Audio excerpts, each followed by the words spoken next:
Assalamualaikum warahmatullahi wabarakatuh. Perkenalkan, nama saya Salma Hera dari Manajemen B, kelompok 6, Bisnis Syariah. Di sini saya akan menjelaskan mapping yang telah dibuat oleh kelompok saya mengenai rumah zakat.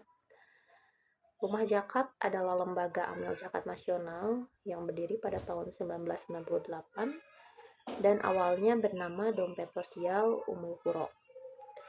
Tujuan utama dari lembaga ini yaitu mengelola dana zakat, mengelola dana infak, mengelola dana sedekah, serta wakaf dari masyarakat agar bisa disalurkan kepada orang-orang yang membutuhkan dengan cara yang lebih produktif. Nah, rumah zakat ini tidak hanya menyalurkan bantuan secara langsung, tetapi juga mengembangkan program pemberdayaan masyarakat supaya mereka bisa mandiri secara ekonomi, sosial, pendidikan, dan lingkungan. Lalu selanjutnya dalam map yang telah dibuat dijelaskan juga tentang modal bisnis syariah rumah zakat yang mencakup dua tahapan besar. Yang pertama yaitu penghimpunan dana. Dalam penghimpunan dana ini terdapat beberapa sumber, yaitu infak yang artinya memberikan sukarela dari seseorang untuk kepentingan umum, lalu zakat yaitu kewajiban umat Islam yang dikeluarkan jika hartanya sudah mencapai nisab. Lalu sedekah yaitu pemberian secara ikhlas baik dalam bentuk uang, barang, atau tenaga. Lalu selanjutnya ada juga sumber dana dari wakaf lahan dan usaha mikro yang dikelola secara syariah. Yang kedua yaitu pengelolaan dan investasi.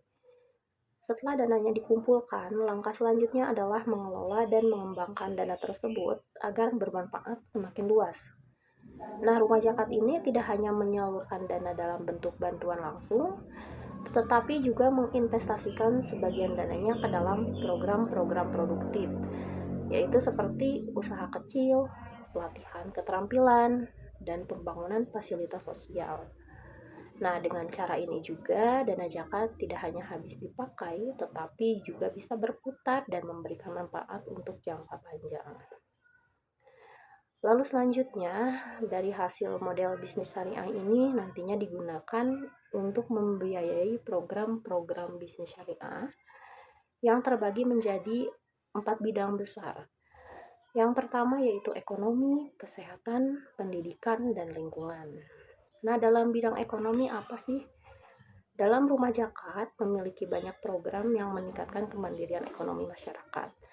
Contohnya ada BUMAS atau Badan Usaha Milik Masyarakat yang menjadi wadah bagi masyarakat untuk menjalankan usaha bersama dengan modal dari zakat.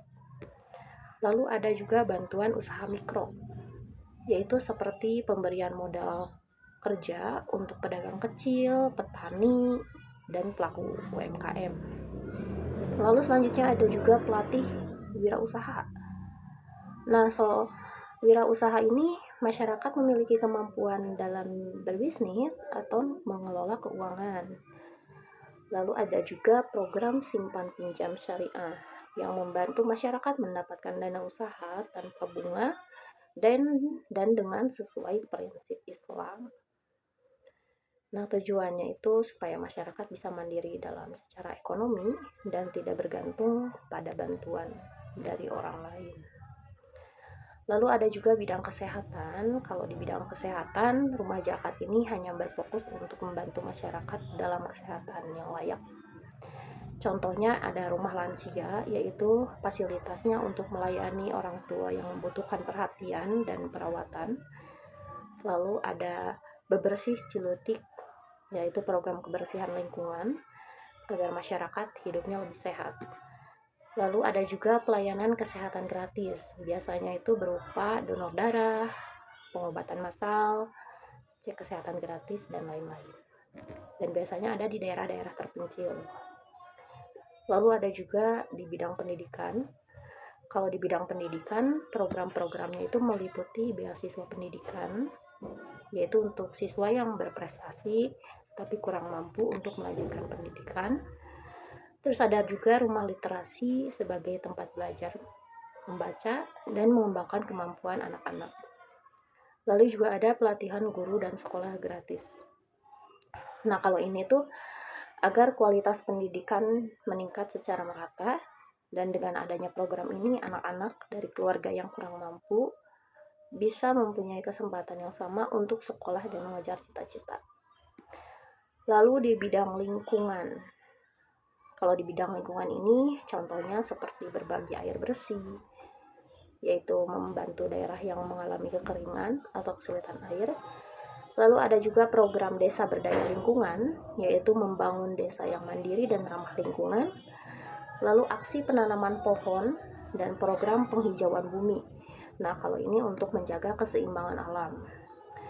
Sama tujuannya itu agar manusia tidak hanya sejahtera secara ekonomi, tetapi juga sejahtera secara sosial. Dan juga hidup di lingkungan yang bersih dan sehat. Nah, kesimpulan dari mind mapping yang dibuat oleh kelompok saya, dari semua penjelasan tadi, bisa disimpulkan bahwa Rumah Zakat bukan hanya lembaga pengumpulan dana sosial, tetapi juga pengembangan pemberdayaan umat yang merata dalam model bisnis syariah secara nyata. Dalam sistem penghimpunan dan pengelolaan dana yang transparan, Rumah Zakat ini mampu menciptakan banyak manfaat di bidang ekonomi, kesehatan, pendidikan, dan lingkungan.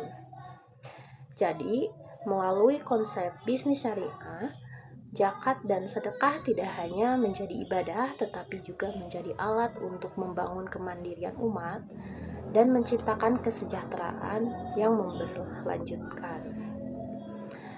Sekian penjelasan tentang mind mapping Rumah Zakat dan model bisnis syariahnya.